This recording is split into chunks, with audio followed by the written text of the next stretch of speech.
আসসালামু আলাইকুম দর্শক, দিন যত যাচ্ছে ইরান ইসরায়েল যুদ্ধ নাজুক পর্যায়ে গিয়ে পৌঁছাচ্ছে। এরই মধ্যে একটি খবর এসেছে যে হোয়াটসঅ্যাপ দিয়ে ইরান নিখুঁতভাবে টার্গেটে হামলা করছে, এমন দাবি ইরানের। এবং এই দাবির পরিপ্রেক্ষিতে এই মেসেজিং কোম্পানিটি বা হোয়াটসঅ্যাপ কোম্পানিটি উদ্বেগ প্রকাশ করছে এবং তারা বলেছে যে এটি একটি মিথ্যা দাবি। ইরানে তাদের ব্যবসা বন্ধ করার একটা মন্ত্র বা মানে পায়তারা করছে তেহরান।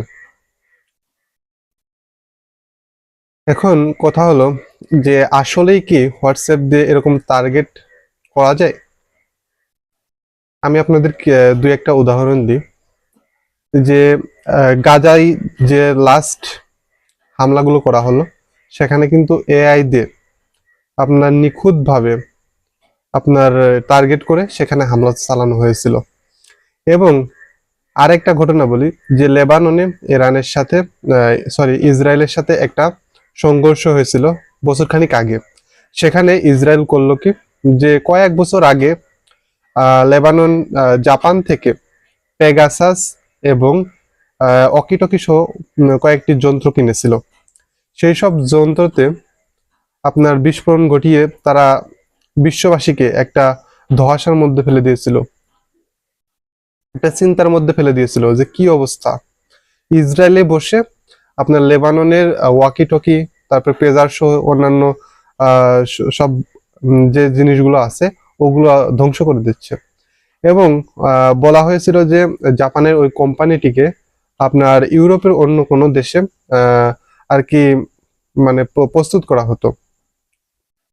এবং ইউরোপ তো জানেনই যে ইউরোপ পশ্চিমারা মানে ইহুদিদের একটা মানে ওই ক্লাসেরই লোক, মানে ওরা ওরা একই শ্রেণীর। তো এই হলো কাহিনী। তো তারা যে হোয়াটসঅ্যাপ, টেলিগ্রাম এবং অন্যান্য যেসব অ্যাপ আছে, তারা যে এইগুলোর সেন্সরশিপ ব্যবহার করে তারা যে এই হামলাগুলো করবে না, এর কোনো নির্দিষ্ট কোনো ইয়ে নেই। তারা তাদের সর্বোচ্চ চেষ্টা করে যাবে। ইরান কি বলছে?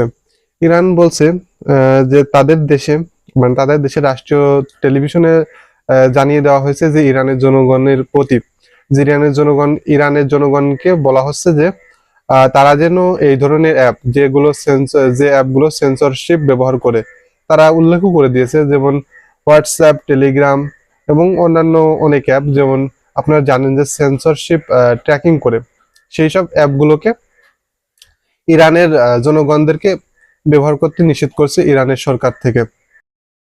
এবং ইরান সরকার বলছে যে এই রকম আধুনিক প্রযুক্তি বা এই অ্যাপগুলোই ইরানের ইসরায়েলের প্রধান হাতিয়ার হয়ে দাঁড়িয়েছে এখন।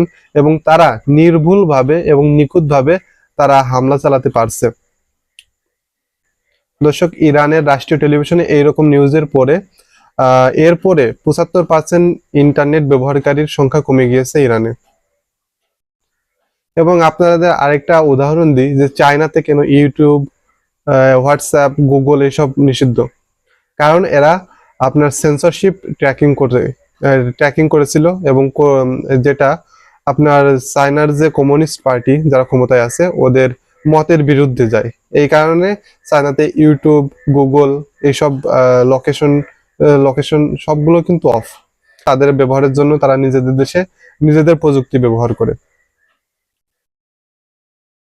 শুধু বর্তমান সময়ে চায়না বাদে আমেরিকার সামনে দাঁড়ানোর মতো কোনো দেশ নাই, ঠিক আছে?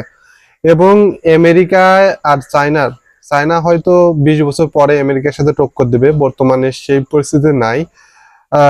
মানে আছে ঠিকই, কিন্তু মানে তারা গুছিয়ে নিচ্ছে আর কি। 20 বছর মানে আপনার 40-এর পর হয়তো তারা বিশ্ববাসী মানে আমেরিকার সাথে টক্কর দিতে পারে। বর্তমানে বর্তমানে আমেরিকাকে টক্কর দেওয়ার মতো ওই আপনার একমাত্র চায়নাই আছে পৃথিবীতে। রাশিয়া, অন্যান্য দেশ আপনি বাদ দেন, ওগুলো ঠুনকো, ঠিক আছে? এখন কথা হলো যে চায়নাই তো এগুলো নিষিদ্ধ, তা ইরানের পক্ষ থেকেও এরকম বলা হচ্ছে নিষিদ্ধ। শুধু আপনার আমেরিকা যুক্তরাজ্য এসব দেশগুলোকেই বললে হবে না। আপনার ইসরায়েলের অনেক কোম্পানিগুলো সাইবার ওয়ার্ল্ডে ইসরায়েল কোনো কিন্তু অনেক এগিয়ে। মানে আপনার সাইবার ওয়ার্ল্ডের 5-6টা দেশের মধ্যে ইসরায়েলও কিন্তু আছে, তাদের নামও আছে। দর্শক, পৃথিবীর সাইবার নিরাপত্তা কোম্পানির 10টির কোম্পানির মধ্যে আপনার 7টাই কিন্তু ইসরায়েলে অবস্থিত, এবং তারা খুবই এইসব বিষয় নিয়ে এক্সপার্ট। এবং আপনারা জানেন যে পেগাসাস স্পাইওয়ারের নাম অবশ্যই শুনেছেন, এটা যে কি মাপের যন্ত্র। এইসব যন্ত্র যদি তাদের কাছে থাকে তাহলে তারা কি করতে পারে আপনারা অবশ্যই বুঝতে পারছেন। দর্শক, এখন ইরানের এই দাবিগুলো জনগণ হয়তো ভয়ে, না হলে আপনার ইরানের স্বার্থে, মানে ইরানের রাষ্ট্রীয় স্বার্থে এগুলো ব্যবহার করা কমিয়ে দিয়েছে। তো দর্শক, আপনারা বিষয়টিকে কেমন ভাবে দেখছেন জানাবেন কমেন্টে, আর ভিডিওটি ভালো লাগলে চ্যানেলটিকে সাবস্ক্রাইব করে দেবেন। ধন্যবাদ।